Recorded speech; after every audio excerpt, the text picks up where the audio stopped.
Bagus, monggo Gus. Oke. Bismillahirrahmanirrahim. Bismillahirrahmanirrahim. Assalamualaikum warahmatullahi wabarakatuh. Waalaikumsalam warahmatullahi wabarakatuh. Bismillahirrahmanirrahim. Wassalatu wassalamu ala Rasulillah Sayyidina Maulana Muhammad ibni Abdillah wa ala alihi wa sahbihi wa mawalah. La haula wa la quwwata illa billah, amma ba'du. Rabbi syrah li sadari wa yassir li amri wahlul 'uqdatam min lisani yafqahu qawli. Rabbi zidni ilma warzuqni fahma birahmatika ya arhamar rahimin. Jamaah sekalian yang saya hormati dan mudah-mudahan Allah muliakan. Bersyukur kita kepada Allah Subhanahu wa taala karena pada kesempatan malam ini Allah masih perkenankan kita untuk hadir secara virtual, secara daring dalam program rutinitas kita pengajian di program Yuk Ngaji Fikih secara spesial, secara khusus membahas kitab takrib yang isinya adalah fikih dengan dasar mazhab Imam Asy-Syafi'i. Dan secara spesifik pula kita masih membahas tentang salat.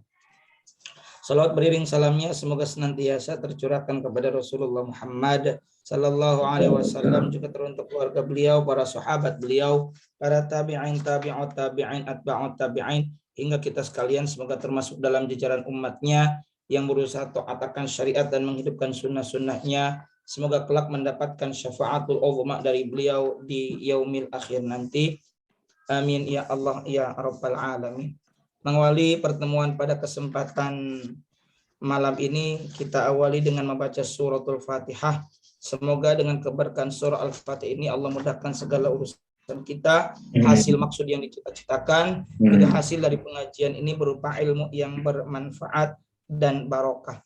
Ala hadhihin niyyah wa ala kulli niyyatin salihah wa ila hadratin nabiyil mustafa Muhammadir Rasulillah sallallahu alaihi wasallam wa ala alihi wa azwajihi wa dzurriyyatihi wa li baiti wa liman dakhala fi baitihil kiram syai'un lillahi lahumul Fatihah. A'udzu billahi minasy syaithanir rajim. Bismillahirrahmanirrahim.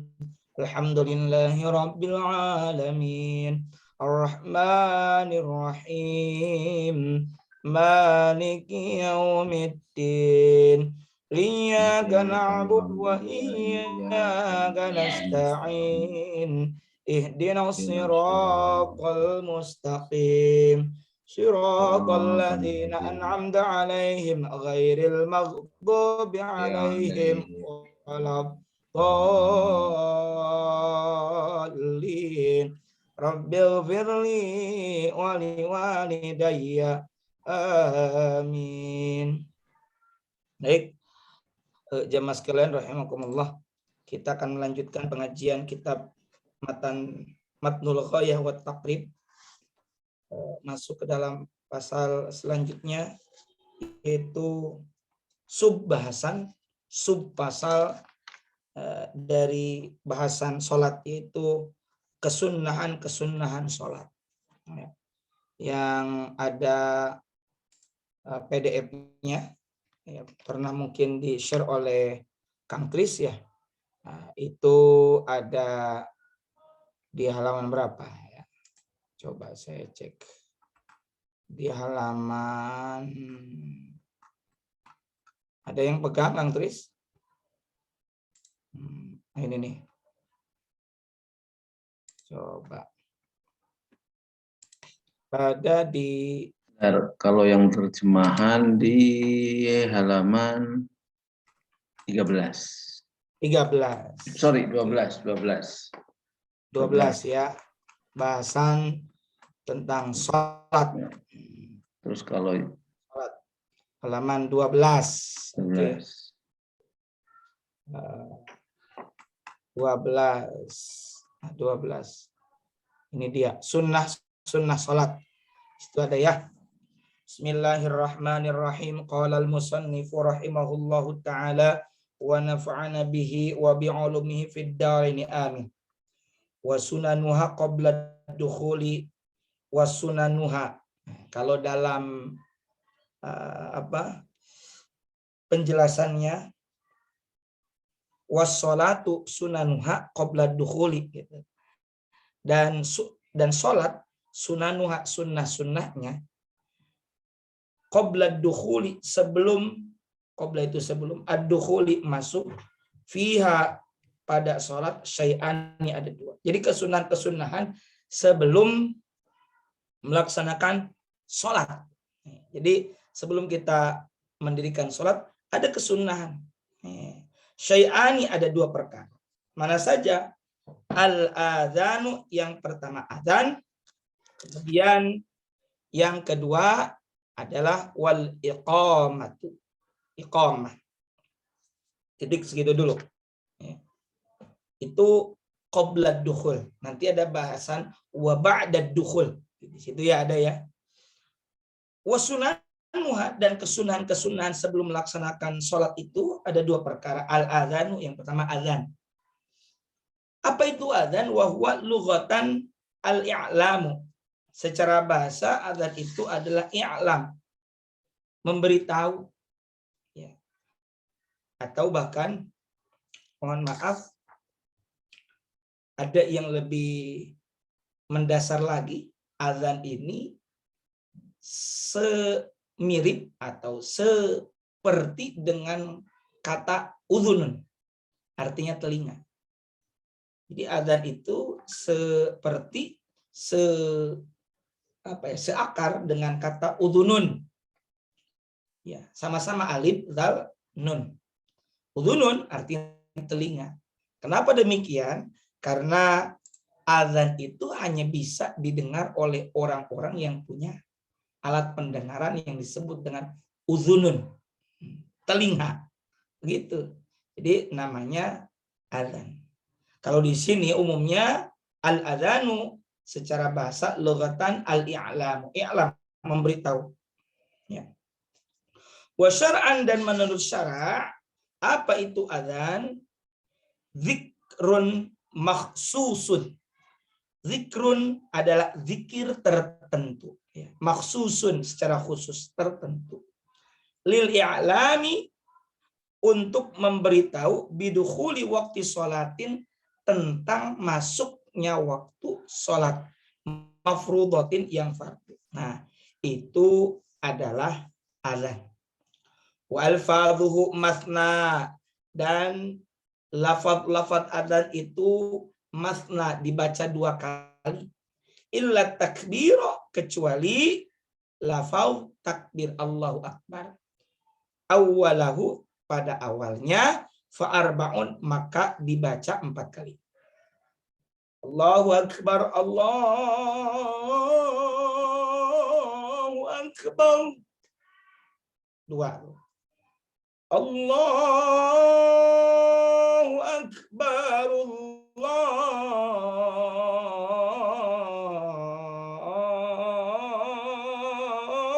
Allahu Akbar. 4. Nah, kecuali takbir yang pertama, lafal takbir yang pertama itu dibaca 4 kali. Itu ada zikir. Zikir. Nah, wa illa, dan kecuali lagi at-tauhidah, lafaz tauhid. Lafaz tauhid itu la ilaha illallah akhirahu, pada akhirnya. Jadi lafaz la ilaha illallah fawahidun, itu dibaca sekali. Yang mana hayya 'alas shalah 2 kali, hayya 'alal falah 2 kali. Kemudian Allahu Akbar 2 kali. La ilaha illallah. Nah, itu adzan. Ya. Adzan itu menurut para ulama, ya, para ulama secara jumhur ulama, mayoritas ulama itu berijma, bersepakat, berittifaq bahwa adzan itu masyru', disyariatkan untuk sholat 5 waktu. Ya. Tetapi tidak wajib. Itu ijma'nya. Dalam Sahih Bukhari ada begini. Ada hadis Nabi, idza hadaratis salatu, apabila datang, hadir itu datang waktu salat. Fal yu'adzin lakum, maka hendaklah azan lakum untuk kalian, ahadukum salah seorang di antara kalian. Berarti ada yang azan, mengumandangkan azan.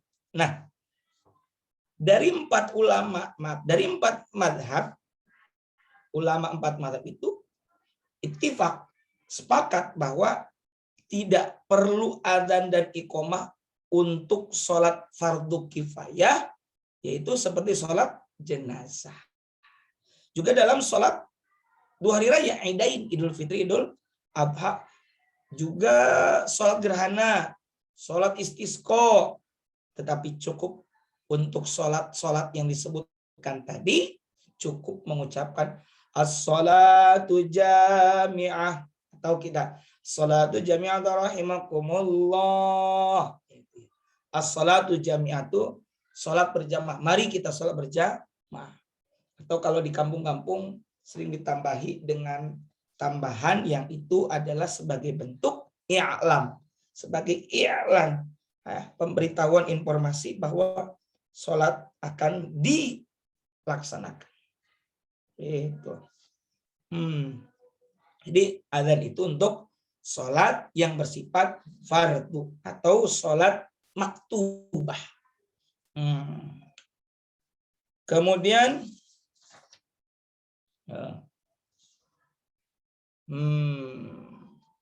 di sini memang tidak dibahas secara detail tentang azan dan iqamah ya di dalam kitab takrib ini.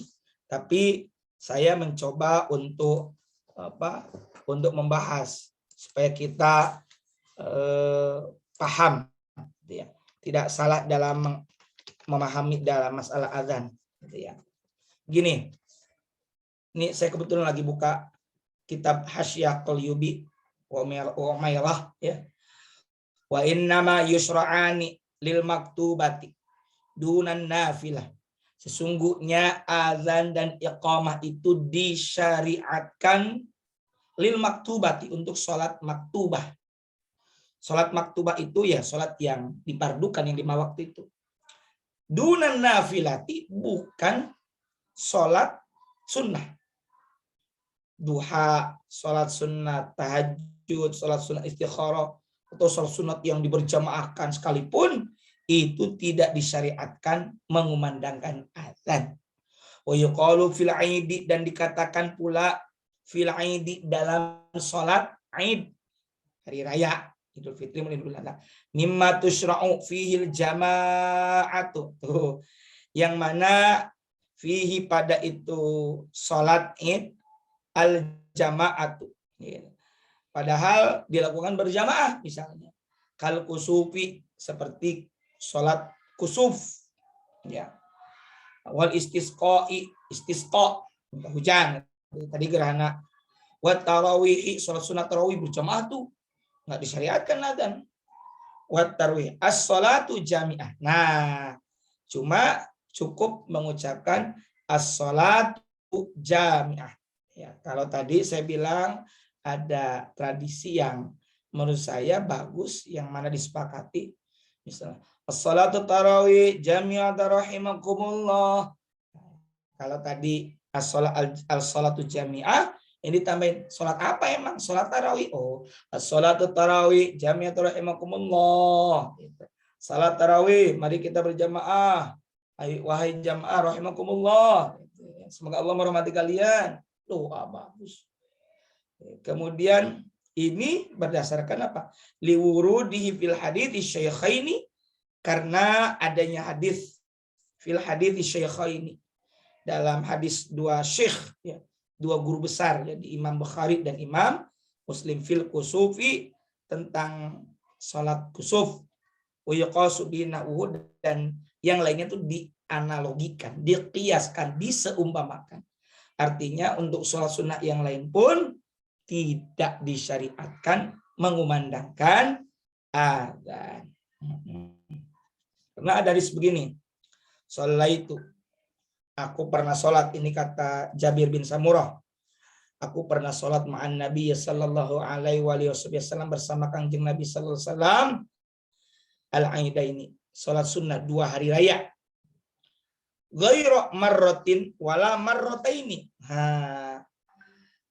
Ini sholat ini 1 atau 2 kali, pokoknya bukan sekali 2 kali maksudnya gitu ya. Bi ghairi adzanin wala iqamatin, tanpa adanya azan dan iqamah. Jadi nggak ada azan dan iqamah untuk sholat gerhana, sholat Idul Fitri, Idul Adha.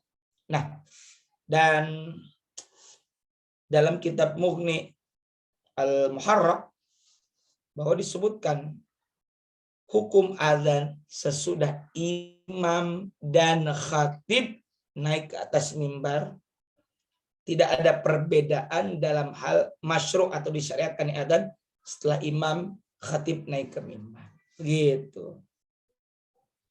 Nah, ini kadangkala ada yang nggak paham tentang azan, bahwa azan itu ada syarat dan ketentuannya. Ya. Pertama, ya sudah masuk waktu sholat. Nggak boleh zuhur jam 12, azan setengah 12. Ya. Kecuali memang, kecuali memang ada di di Makkah misalnya azan 2 kali. Ya. Azan sebelum, yakni di Fajar Kadzib, belum Fajar Shadiq, dan satu lagi ketika tiba waktu sholat subuh. Maka yang pertama itu hanya untuk mengingatkan orang bahwa sekitar 1 jam lagi tiba waktu sholat subuh.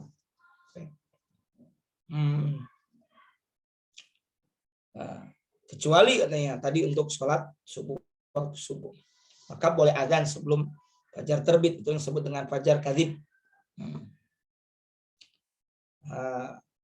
Yang kedua, azan itu kudu dengan bahasa Arab, nggak bisa diterjemahkan, ya dibahasakan dengan bahasa Indonesia. Allah Maha Besar, Allah Maha Besar misalnya. Allah Maha Besar, Allah. Nggak boleh. Ya, maka tidak sah azan dengan selain bahasa Arab apabila azan untuk jamaah. Gitu. Sedangkan jika selain orang Arab melakukan azan untuk dirinya sendiri dan dirinya itu tidak pandai menggunakan bahasa Arab, maka menurut Syafi'iyah, ulama Syafi'iyah, boleh untuk dirinya, tapi bukan untuk umum. Sedangkan menurut madhab atau kalangan ulama Hanabilah dan Hanafiyah itu mengharamkan atau tidak boleh secara mutlak. Kenapa? Karena azan datang dengan bahasa Arab sebagaimana Al-Qur'an yang kita baca. Yang ketiganya, azan dan iqamah itu harus didengar oleh sebagian jamaah dan didengar oleh diri sendiri jika sendirian. Karena azan ini ya al-i'lam, untuk mengabarkan kepada orang banyak, kepada halayak ramai bahwa sudah masuk waktu sholat. Nah, yang keempat, lafaz azan dan iqamah ini harus dibaca secara mualah. Mualah itu berurutan dan beruntun. Kenapa? Ya, littiba'is sunnah, ya, untuk mengikuti sunnah sebagaimana diriwayatkan oleh Imam Muslim dan lainnya. Nah, bagaimana tuh azan yang tidak tertib, azan yang tidak beruntun? Ya, maka wajib diulang. Namun boleh misalnya, boleh melakukan pemisahan yang sebentar karena tidur, pingsan, diam, atau karena bicara dengan seorang. Tapi sebagian dari ba'dul Hanabilah, sebagian madhab Hambali, ulama madhab Hambali berpendapat bahwa azan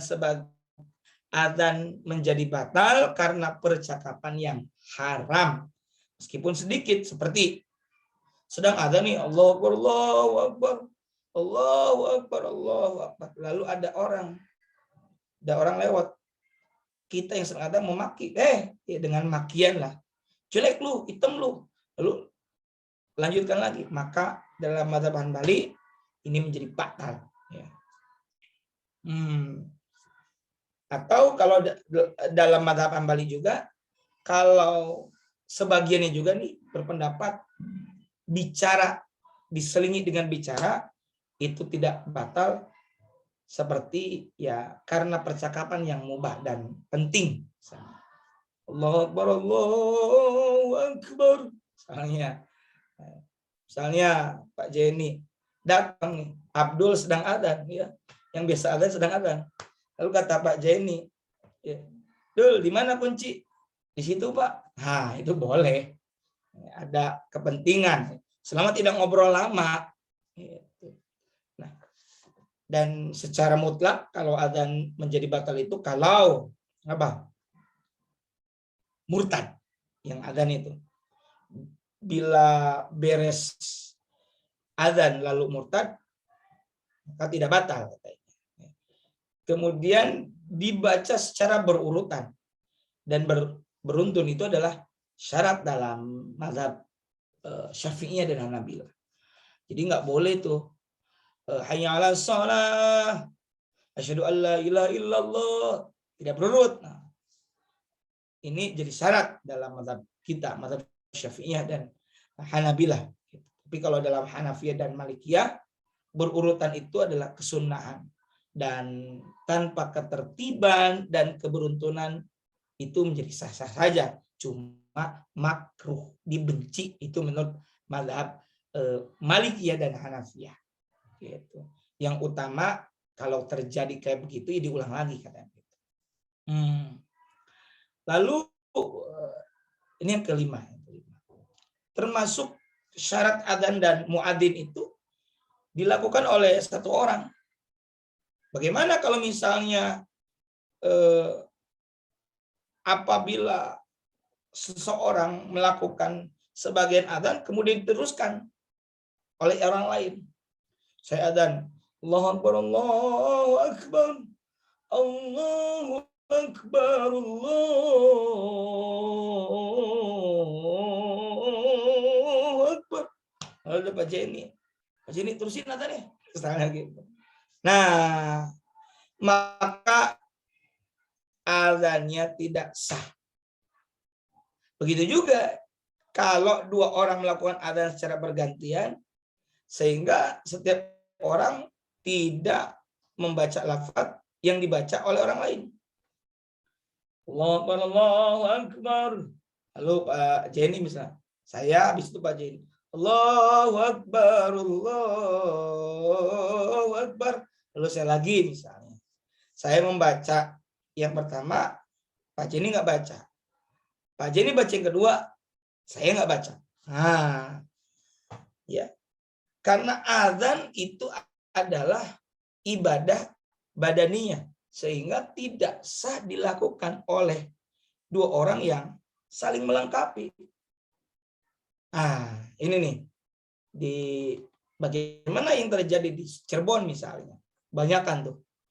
Nah, bila dua atau lebih orang untuk melakukan azan, seperti kali pertama itu dalam sejarah pernah ya, ada azan oleh dua orang secara bersamaan.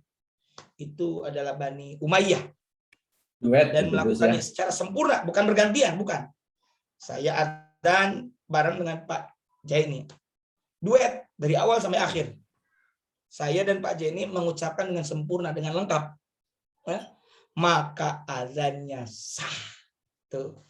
Nah, itulah yang dilakukan di Cirebon. Di masjid apa itu ya? 7 orang itu. Nah, itu ya penting sekali. Ada lagi yang belum disebutkan nih. Oh ini. 4 imam mazhab itu sepakat bahwa azan yang dianggap sah adalah azan yang dikumandangkan oleh seorang muslim, oleh orang Islam yang berakal. Terus bagaimana non-muslim, ya orang kafir atau muslim tapi dia itu gila, maka tidak sah azannya. Nah, anak kecil belum balik tapi sudah mumayyiz. Ya. Anak kecil yang mumayyiz itu bisa membedakan baik dan buruk. Rata-rata 7 tahun, 8 tahun lah ya sudah tahu bahwa sendok itu alat makan, pasir tidak untuk dimakan. Itu dia bisa membedakan. Termasuk dengan membedakan dengan mumayyiz tamyiznya itu dia itu berakal. Ya, tahu ketentuan-ketentuan dalam azan. Nah, maka anak kecil seperti itu, anak kecil yang mumayyiz dan meskipun punya hadas kecil, tidak berwudu dulu misalnya, ya sah. Begitu. Bagaimana kalau perempuan misalnya atau dua kelamin, banci istilahnya ya. Nah, tidak sah azan yang dilakukan oleh perempuan atau banci untuk orang laki-laki bila masih ada laki-laki. Gitu. Ya, kecuali kalau misalnya begini. Sepondok itu perempuan semua. Khusus kawasan itu banat atau santri putri. Ada 1000. Laki-laki nggak ada lagi. Lalu si perempuan itu memandangkan azan untuk kaumnya, yakni sesama perempuan. Nah, itu menjadi boleh. Ya.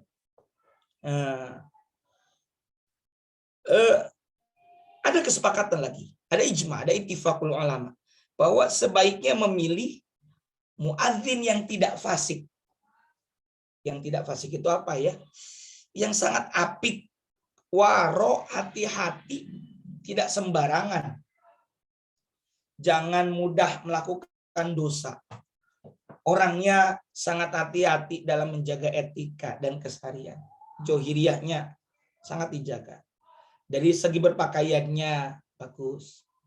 Jangan sampai kemudian dia ini akan muncul sebagai corong publik yang mengumandangkan kebaikan dan mengajak orang kebaikan.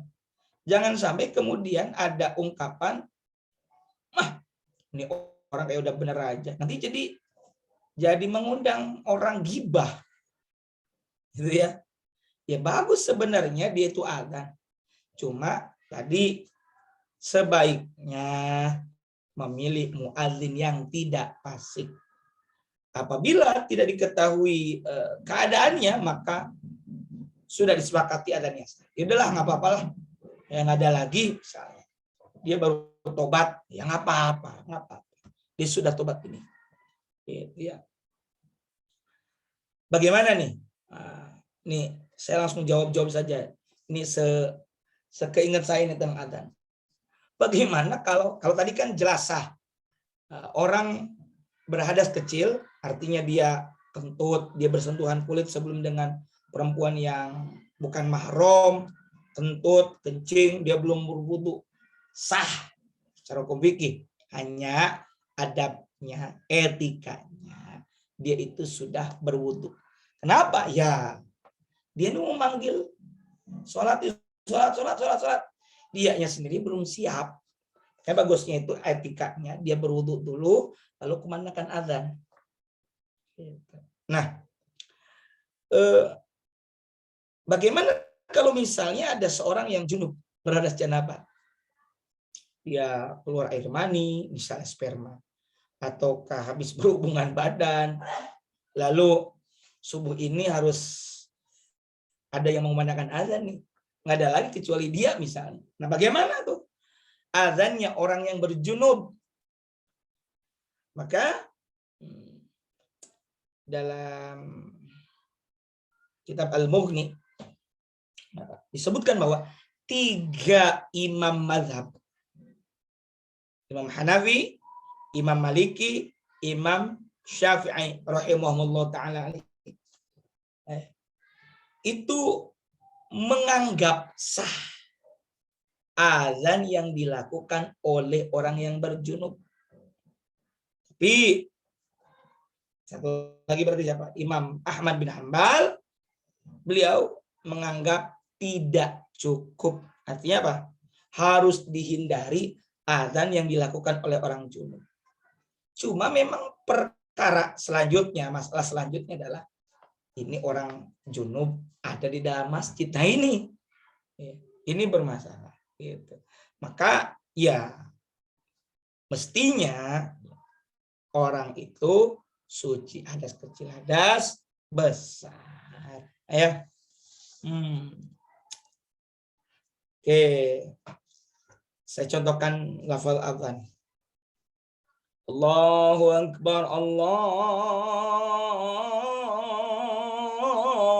Akbar.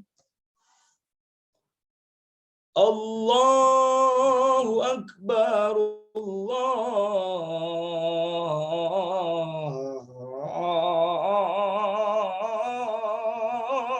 Akbar. Asyhadu an la ilaha illallah. Asyhadu an la ilaha illallah.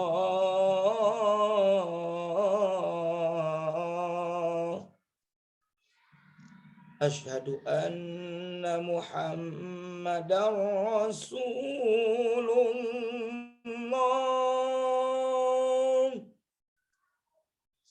Asyhadu anna Muhammadar Rasulullah.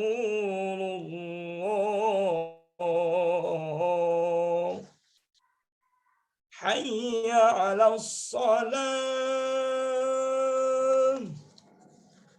Hayya 'alas shalah.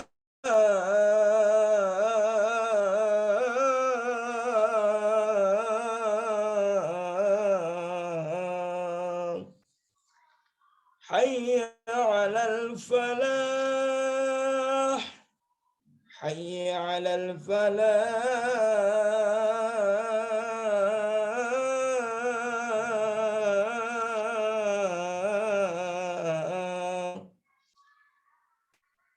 Kalau subuh tambahin as-salatu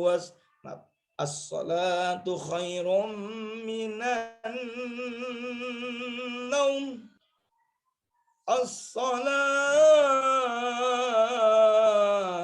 khairum minan naum. Allahu Akbar, Allahu Akbar. La ilaha illallah.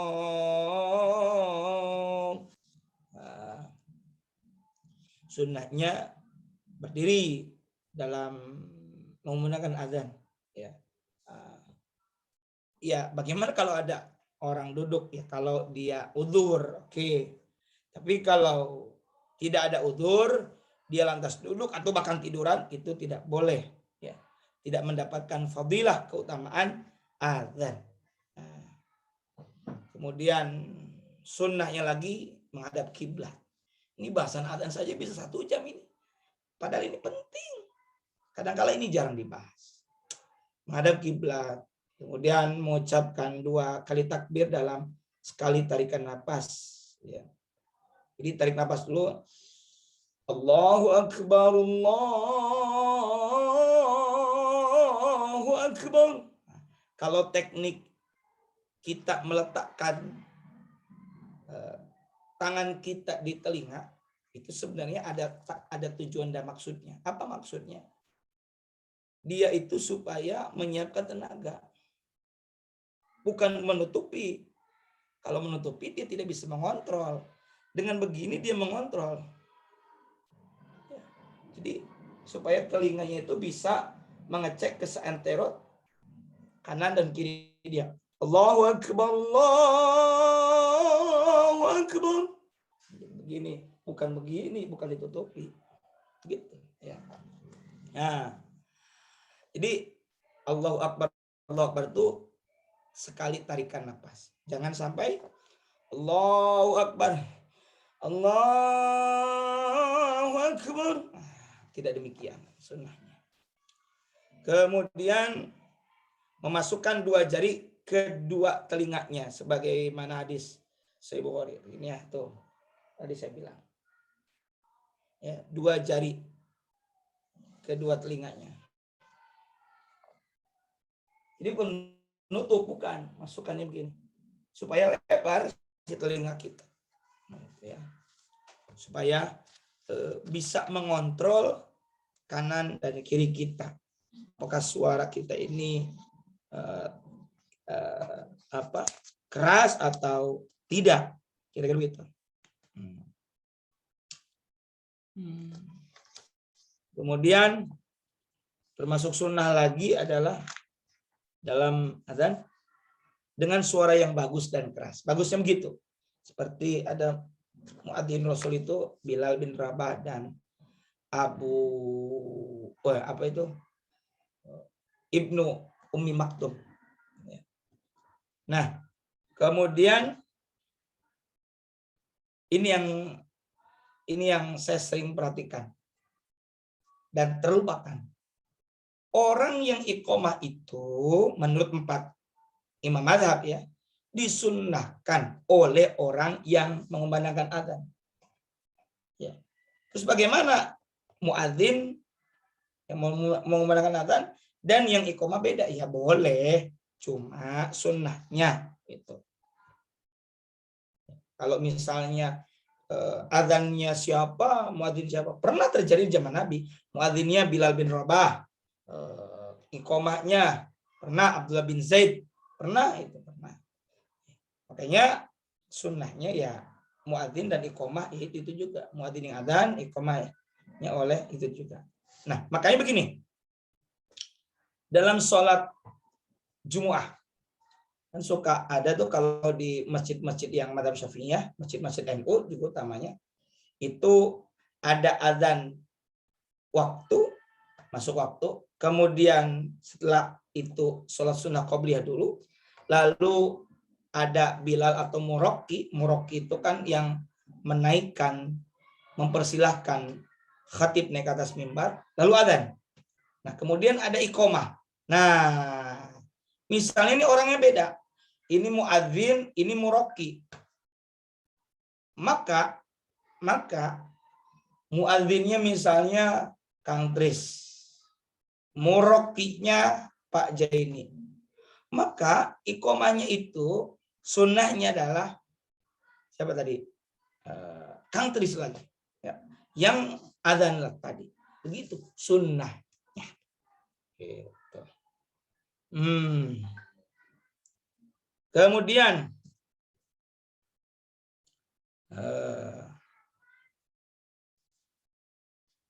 apa yang dibaca oleh muadzin sebelum dan sesudah adzan? Nah, membaca sholawat kepada Nabi setelah mengumandangkan adzan itu masyru', disyariatkan ya, dalam agama ya, tanpa adanya pertentangan, tanpa adanya khilaf, nggak ada perbedaan. Baik sholawat dibaca oleh muadzin sendiri ataupun yang lainnya. Itu. Hadisnya begini, dalam Sahih Muslim nih. An Abdullah bin Amr ibn al-As, diriwayatkan dari Abdullah bin Amr bin As. Annahu bahwasanya Abdullah bin Amr bin As sami'an Nabi sallallahu alaihi wasallam pernah mendengar Kanjeng Nabi Muhammad sallallahu alaihi wasallam yaqulu, beliau bersabda. Apa kata bagi Nabi? Idza sami'tumul muadzina, jika kamu sekalian mendengar muadzin, ya, orang yang mengumandangkan azan, faqulu, maka ucapkanlah oleh kalian mitlama yaqulu, seperti apa yang ia ucapkan. Allahu akbar, gitu. Syadallah ilaha illallah, ya kecuali mungkin as-salatu khairum minan naum, kita baca sodakta wa bararta wa ana ala dzalika minasyahidin. Sodakta, engkau benar. Ya. Wa bararta, dan engkau melakukan kebajikan. Wa ana minasyahidin. Nah, aku termasuk orang yang menyaksikan, yang bersaksi. Beres, thumma sallu alayya. Kemudian beres itu bersolawatlah kalian untuk.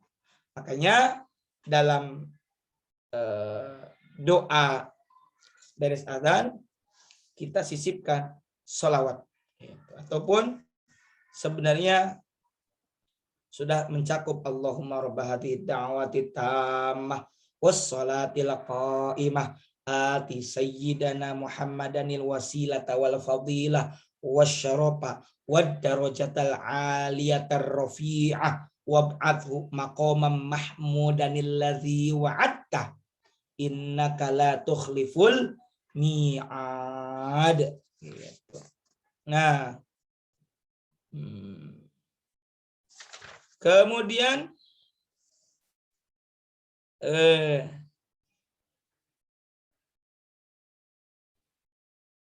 ada perkara-perkara yang makruh bagi orang yang muadzin, yang adzan. Ya, tadi sudah disebutkan, ya, saya ingatkan tadi itu makruh kalau muadzin orang yang fasik. Fasik itu secara bahasa kan busuk ya, dengan dosa, busuk dengan dosa, tukang maksiat, janganlah dihindari kayak gitu. Yang kedua, makruh kalau tidak menghadap kiblat, usahakan menghadap kiblat, sunnahnya. Yang ketiga, ngobrol, bercakap-cakap sambil adzan, ngobrol keluar, atau mungkin sekarang enggak, ngobrol kanan kiri, misalnya sambil main Allahu Akbar sambil balas WA misalnya, nah, itu tidak benar itu. Yang keempat, termasuk makruh juga adalah melanggamkan, melakukan azan dengan langgam yang tidak tepat, sehingga panjang pendeknya kacau. Ya.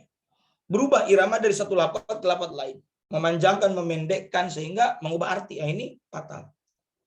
Hati-hati juga dalam pengucapan Allahu Akbar. Bagus suaranya pun ya salah. Allah itu artinya apakah Allah? Akbaru maha besar. Ini keliru. Ya, kayak butuh ilmu ya. Gitu. Nah, kalau hayya 'alas shalah falah, jawabnya la haula wala quwata illa billah. Kenapa? Begini. Saya ingin bilang, kita sering hadir dalam training AMT, Achievement Motivation Training. Kata trainer-trainer, ayo kita bisa, pasti bisa. Yes we can, yes we can. Kalah dengan muadzin, seorang motivator handal, motivator ulung. Dia mau orang menuruti sholat atau tidak, muadzin tidak baperan. Hanya gara-gara nggak ada yang sholat lalu dia baper, nggak ada lagi. Enggak, istiqomah adzan. Dan ketika mengumandangkan adzan, mengajak orang lain sukses, hayya 'alal falah, mari menuju kesuksesan, mari menuju kemenangan, apa yang harus kita ucapkan? La haula wala quwata illa billah. Bukan yes we can.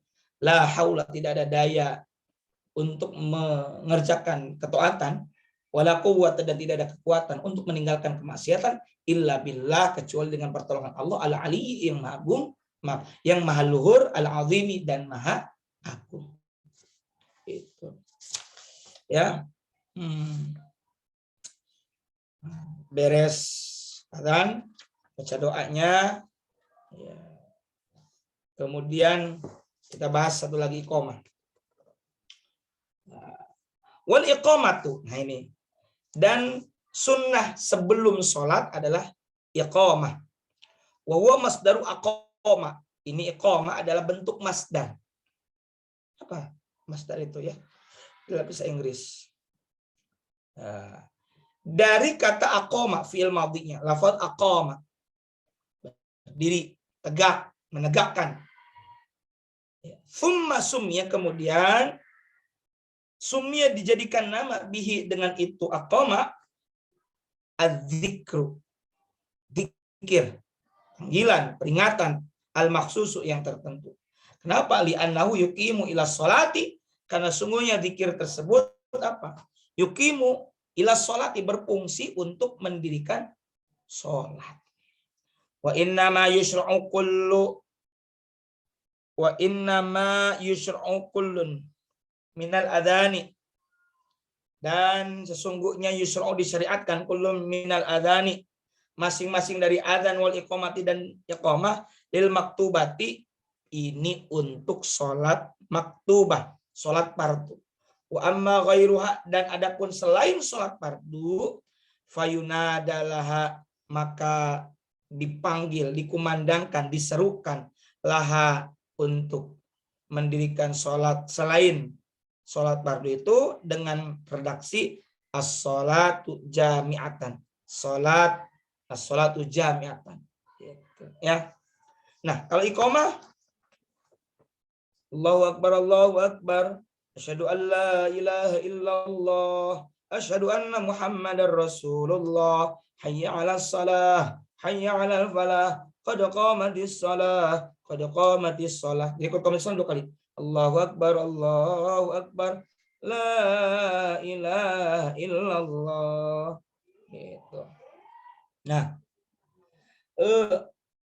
para imam mazhab berselisih pendapat dalam hal waktu berdirinya makmum yang mendengarkan iqamah.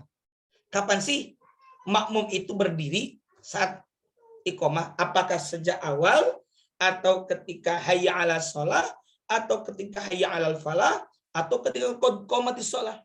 Nah, ini berselisih pendapat. Mazhab Hanafi berpendapat bahwa berdiri itu untuk sholat disunnahkan ketika orang yang beriqamah mengucapkan hayya 'alal falah. Allahu Akbar, Allahu Akbar, asyhadu an la ilaha illallah, asyhadu anna Muhammadar Rasulullah, hayya 'alas shalah, hayya 'alal falah. Berdiri. Mazhab Maliki berpendapat bahwa seorang yang akan melaksanakan sholat, ya, bukan orang yang mukim, bukan orang yang mukim itu berarti musafir, ya, boleh berdiri ketika iqamah dibacakan atau setelahnya sebatas yang mampu ia lakukan. Ya.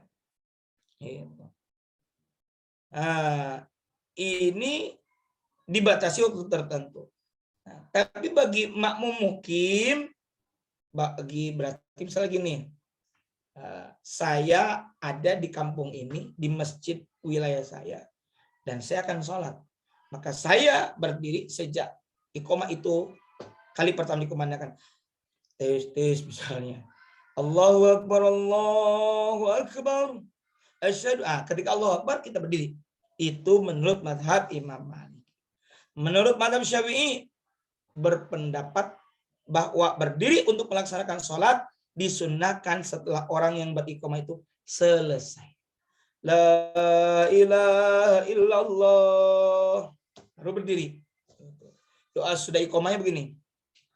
Allahumma robba hadhihi da'wati tammah wassalatil qa'imah salli wa sallim ala sayyidina Muhammadin wa atihi su'latu yaumal qiyamah. Gitu. Ya.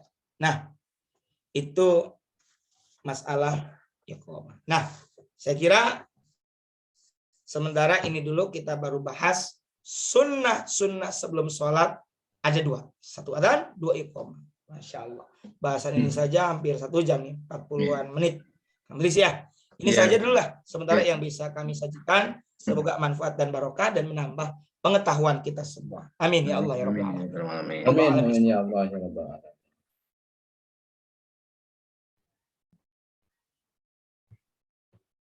Jika ada yang bertanya silakan. Izin bertanya Ustaz. Siap. 2 pertanyaan Ustaz. Yang pertama, silakan. Saya pernah dengar, tak benar atau enggak, katanya orang yang yang muazin itu di padang mahsyar lehernya panjang. Apakah itu benar? Nah, pahala seorang muazin itu seperti apa, Ustaz? Yang kedua, bolehkah mengambil upah untuk seorang muazin? Terima kasih. Oke. Saya catat dulu ya. Pertama, apa tadi? Leher. Lehernya panjang. Leher orang muazin itu katanya panjang. Yang kedua, pahala. Ngambil Yang ketiga, ngambil upah. Ngambil upah. Itu ya? Ya. Baik.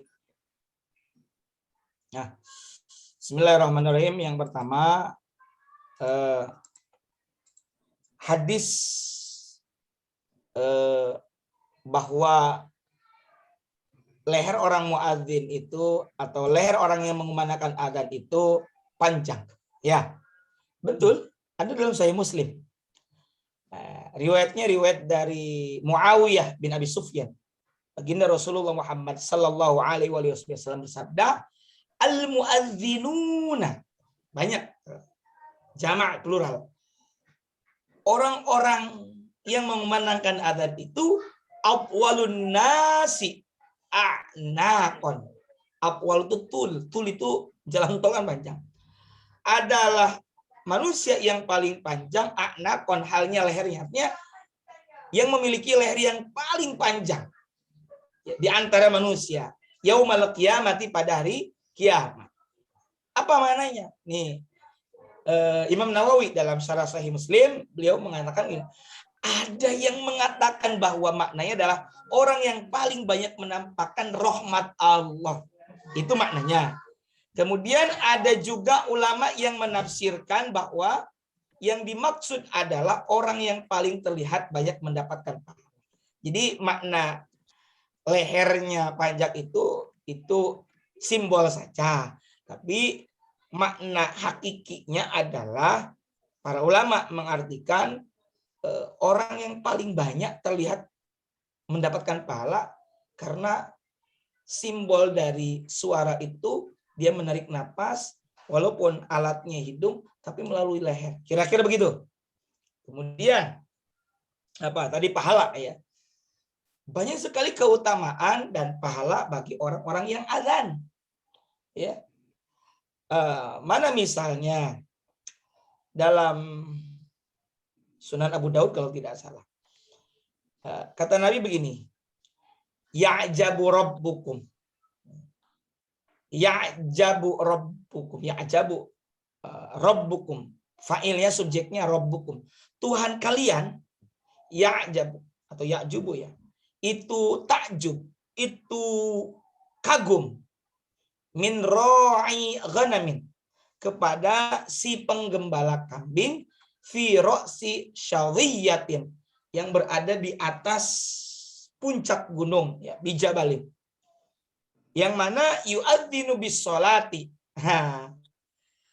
Allah takjub kepada si penggembala kambing, ngapain di atas gunung, di atas puncak gunung? Yu'adzinu bis sholati, mengumandangkan azan untuk sholat.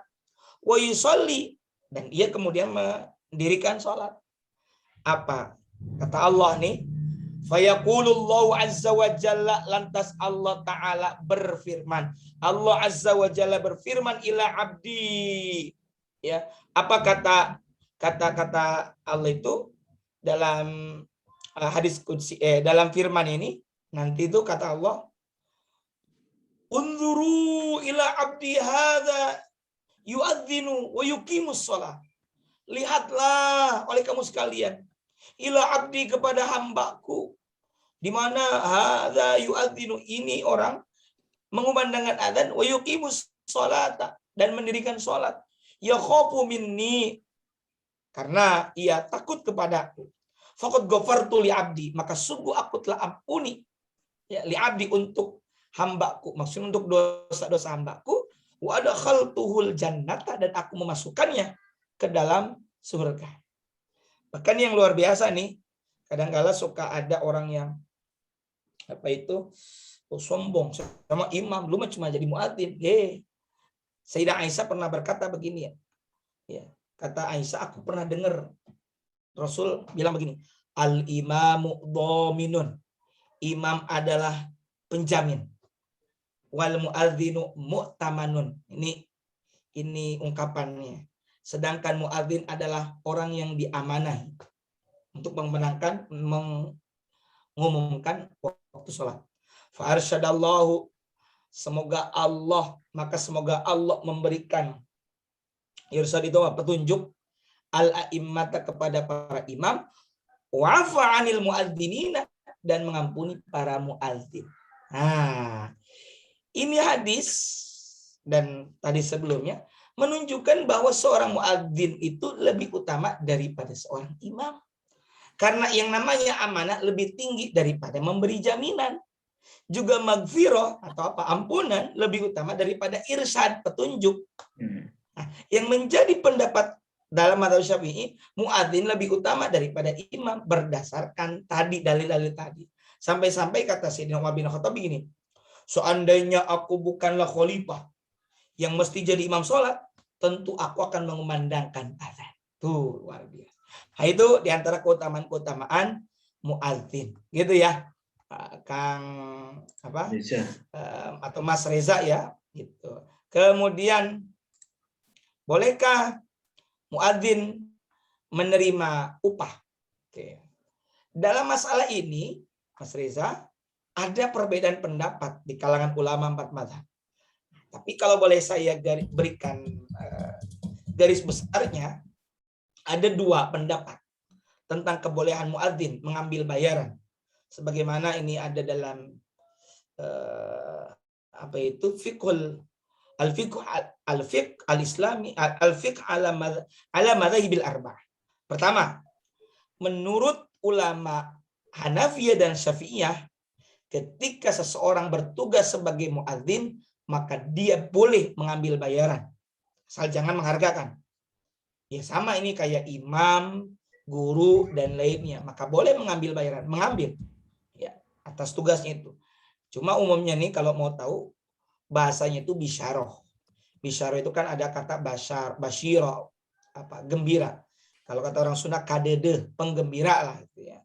Jadi bukan sebagai sebuah ya sebagai penggembira, hadiah lah bahasanya hadiah. Jadi jangan dikatakan upah sebenarnya, walaupun sering diartikan ujroh.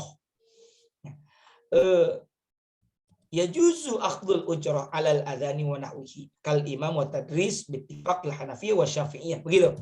Boleh mengambil bayaran atas adzan dan selainnya seperti imam, kal imam wa tadris, mengajar bittifaqil Hanafiyah, menurut kesepakatan para ulama Hanafi wa Syafi'iyah. Adapun ulama Malikiyah, seseorang hanya boleh mengambil bayaran ketika bertugas sebagai muadzin dan muqim. Kalau dia bertugas sebagai imam, maka hukumnya makruh mengambil bayaran apabila uangnya dari para jamaah. Begitu menurut mazhab Maliki. Tapi kalau uang wakaf atau pemerintah, maka hukumnya boleh dan tidak makruh. Makanya sebenarnya pengelolaan sumber daya keuangan di masjid itu kudu jelas. Mana infak, sedekah, mana zakat, mana wakaf, gitu ya. Harus jelas. Gitu. Nah, namun kalau dari wakaf ataupun dari pemerintah boleh dan tidak makruh kata mazhab Maliki. Gitu. Kedua, secara global tadi, menurut kalangan Hanabilah, mazhab Hanbali, jika ada yang bersedia menjadi muadzin dengan sukarela, maka membayar muadzin hukumnya adalah haram. Ada orang kok ikhlas kok, sukarela, nggak usah dibayar. Ya. Tapi jika tidak ada yang bersedia, nggak ada yang mau satupun menjadi muadzin misalnya, maka pemerintah harus membayar orang yang bertugas sebagai muadzin dengan uang dari Baitul Mal atau kas kaum muslimin. Gitu. Jadi itu jawabannya. Begitu ya, Mas Reza. Wallahu a'lam bishawab. Baik, terima kasih Ustaz. Saya izin Mangga Pak Jeni. Ya. Makasih Gus. Assalamualaikum warahmatullahi wabarakatuh. Waalaikumsalam. Pertama saya terkait dengan iqomah Gus. Iqomah untuk sholat jamaah, apakah itu disunahkan atau memang atau tidak? Mungkin yang pertama, terutama untuk sholat jamaah yang sifatnya jamaah tahir. Jamaah tahir. Kadang-kadang kalau jamaah takdim, karena pada saat, karena istilahnya katakanlah kita menjamaah takdim duhur dengan asar gitu ya. Asarnya ditarik ke duhur. Biasanya kalau saya melihat ada beberapa yang dia melakukan iqomah untuk melaksanakan sholat asar. Nah, ini untuk jamaah takhir karena seolah-olah duhurnya kan sudah berlalu. Oke. Itu yang ke satu. Terus yang kedua, Gus, ini apa namanya ya? Terkait dengan imam, Gus. Selama ini kan kita mendengar kalau pahalanya berjamaah itu 27 derajat. Nah, sementara sebetulnya ada nggak kekhususan pahala tersendiri sebagai imam? Mengingatkan peran imam ini sangat krusial ya. Krusial dalam artian ya, dia memimpin satu jamaah untuk pelaksanaan satu sholat. Itu seperti apa atau bagaimana gitu ya terkait dengan pahala seorang imam terutama. Ada nggak kalau kekhususan tersendiri? Dan satu lagi Gus, saya langsung saja. Ini di luar konteks sebetulnya. Saya di rumah ada orang tua. Usianya sudah 86 tahun. Kadang-kadang beliau selalu meminta saya itu berimam di rumah. Karena beliau sering punya rasa was-was yang sangat tinggi. Ya, kadang-kadang lagi sholat, lupa dan sebagainya. Beliau menginginkan imam di rumah. Di satu sisi saya ingin ke masjid. Nah, ini bagaimana Gus pendapatnya terkait dengan hal ini? Itu aja mungkin Gus. Terima kasih. Assalamualaikum warahmatullahi wabarakatuh. Waalaikumsalam warahmatullahi wabarakatuh. Pertama, ini ada 3 pertanyaan berarti ya. Ya. Iqomah itu iqomah tanpa adzan, iqomah tanpa adzan. Ya. Bisa adzannya sekali, kalau jamak berarti iqomahnya. Nah, iqomah tanpa adzan itu dianjurkan dalam 3 kondisi. Ini, ketika baginda Rasul melakukan haji dan mabit bermalam di Musdalifah dalam haji, gitu ya. Rasul melakukan sholat jamak, menggabung dengan 1 adzan dan 2 iqomah. Artinya Rasul memerintahkan sahabat untuk melakukan adzan di awal sholat jamak. Jadi zuhur dengan asar. Ya adzanlah untuk adzan. Dan kemudian baginda Nabi memerintahkan sahabat melakukan iqomah di setiap awal sholat. Jadi tiap mau sholat tetap iqomah sunnah. Gitu. Oke. Nah, bagaimana tadi 3 hal itu? Pertama, iqomah tanpa adzan itu dianjurkan dalam 3 kondisi. Pertama, ketika menjamak sholat. Sebagaimana tadi contohnya. Yang kedua, ketika mengqadha beberapa sholat. Misalnya, Pak Jaini sedang di atas pesawat. Dari sini ke luar negeri. Seperti mau umroh 9 jam. Misalnya 9 jam. Sehingga di atas pesawat bisa sholat sih. Ya boleh. Nah, sehingga ini kasus saya. Saya pernah, mau sholat, wudhu, nggak bisa. Bisa aja sih kalau selagi saya bawa spray. Saya suka pakai spray. Biasanya saya bawa spray. Saya nggak bawa spray misalnya. Atau bisa wudhu. Cuma ini ada najis nih. Gitu kan. Saya kemudian sholat aja deh. Sholatnya hanya untuk menghormati waktu. Dalam kondisi faqidut tahurain, nggak bisa bersuci. Nggak ada alat suci lah kira-kira gitu. Akhirnya saya sholat. Sholatnya pun hanya untuk menghormati waktu. Dan nanti di tujuan ketika sudah nyaman, saya sholat lagi. Nah itu qadha kan.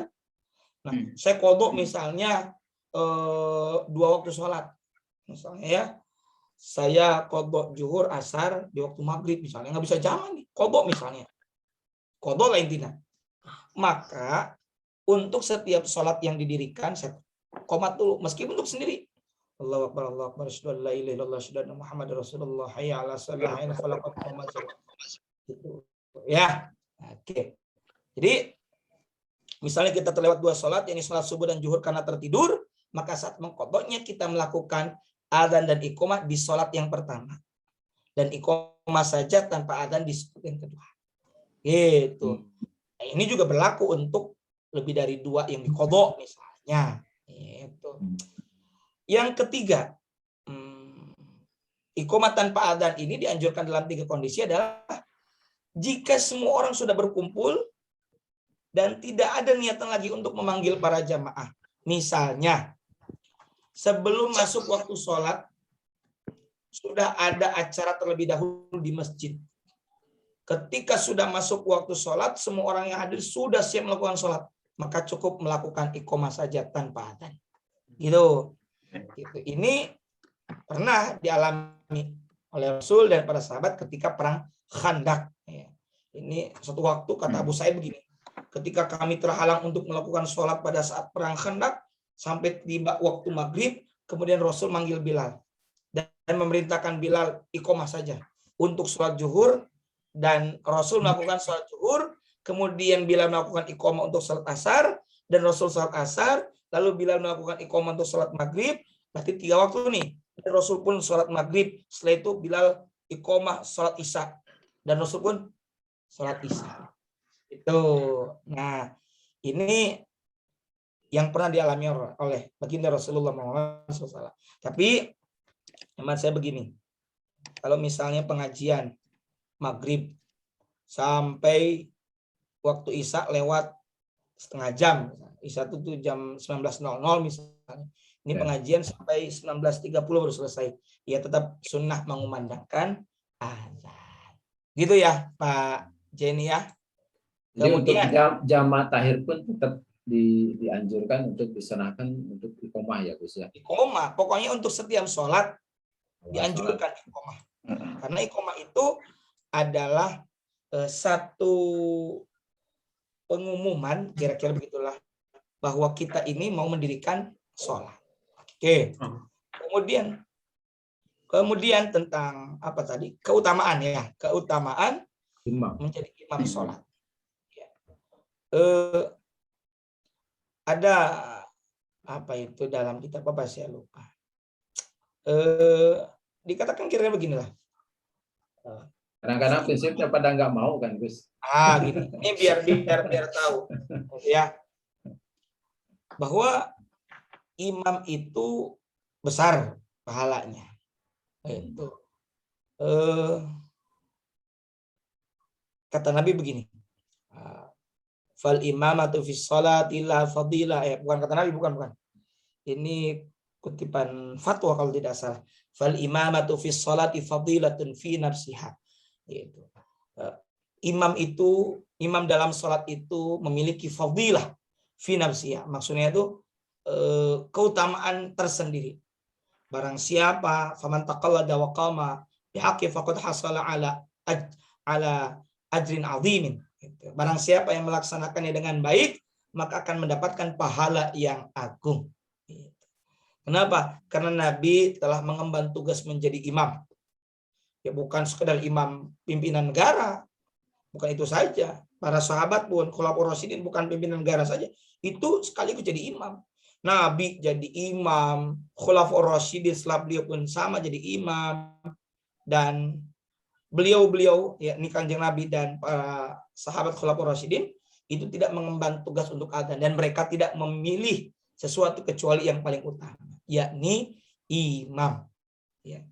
Dan menjadi imam pun adalah pilihan. Kenapa? Karena dipilih dari pribadi yang sempurna dan utama. Gitu. Makanya ada seorang ulama usul fiqih namanya Al-Imam Asy-Syaikh Imam Izzuddin bin Abdissalam. Dalam Qawaidul Ahkam beliau bilang begini. Di antara para ulama ada yang lebih memilih kedudukan imam, dikarenakan sebab imam ini menjadi perantara berlipatnya pahala ketika sholat, baik untuk dirinya sendiri maupun orang lain. Artinya apa? Nggak akan ada pahala berjamaah kalau tidak ada imam.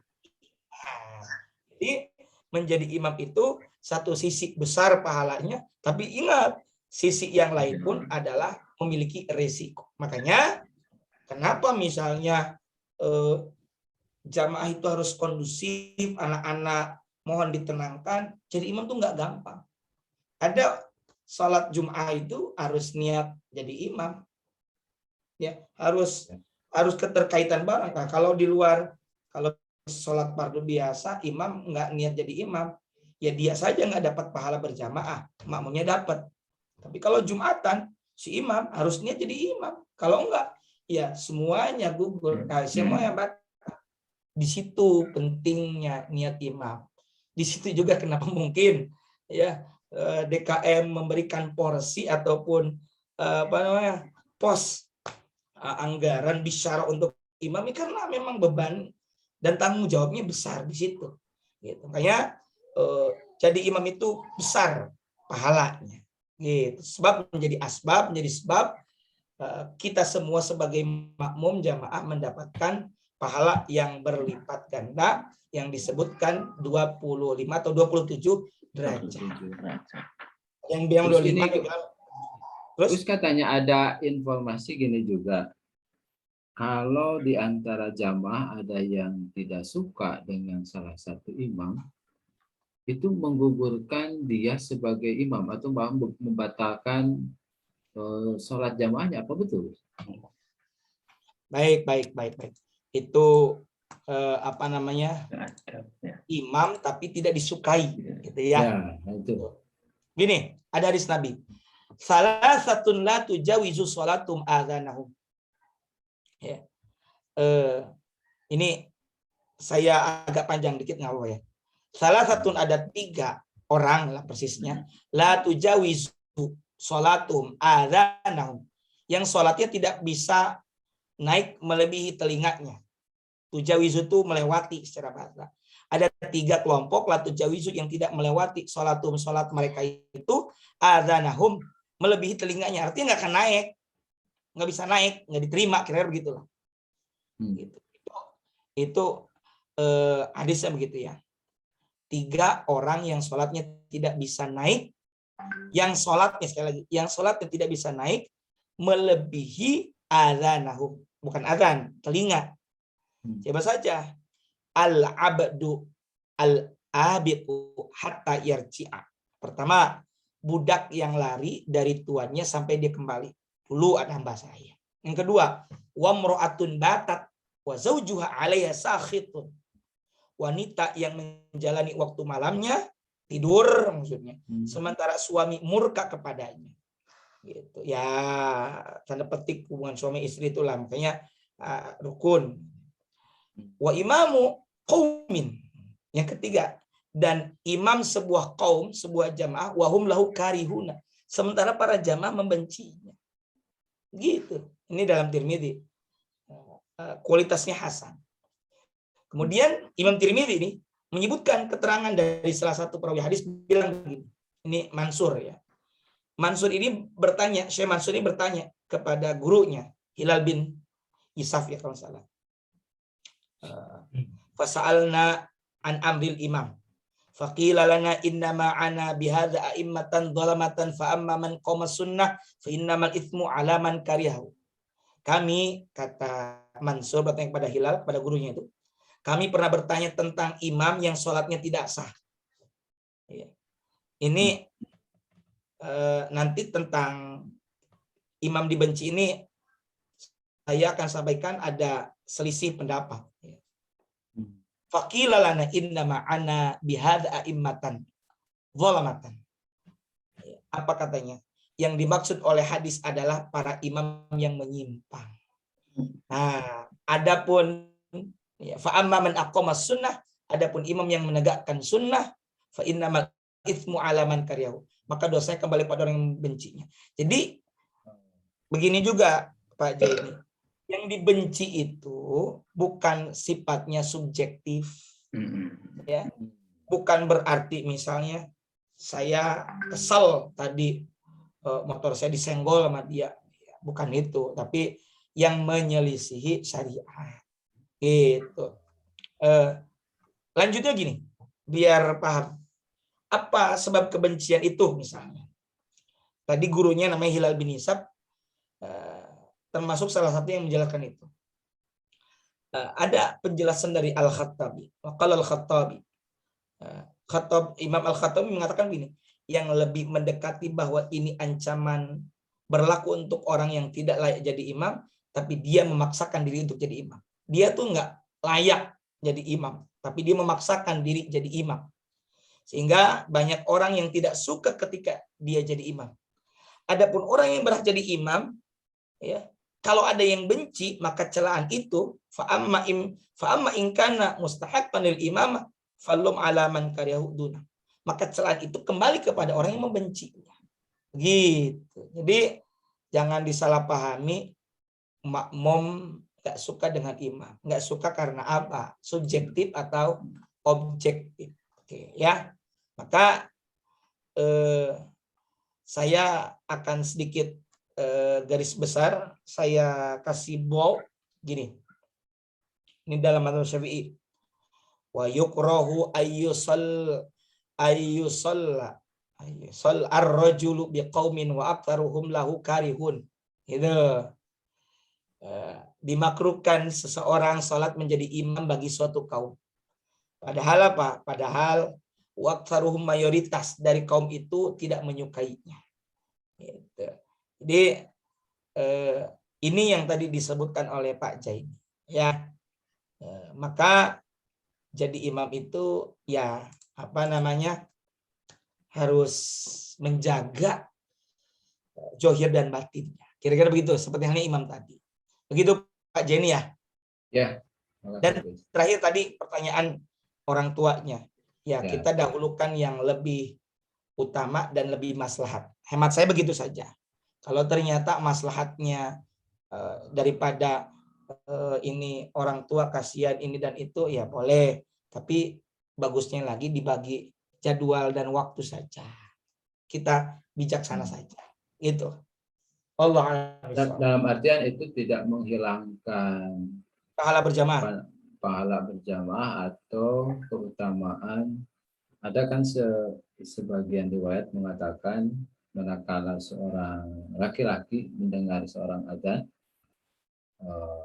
dan dia tidak bersegera berangkat ke masjid, itu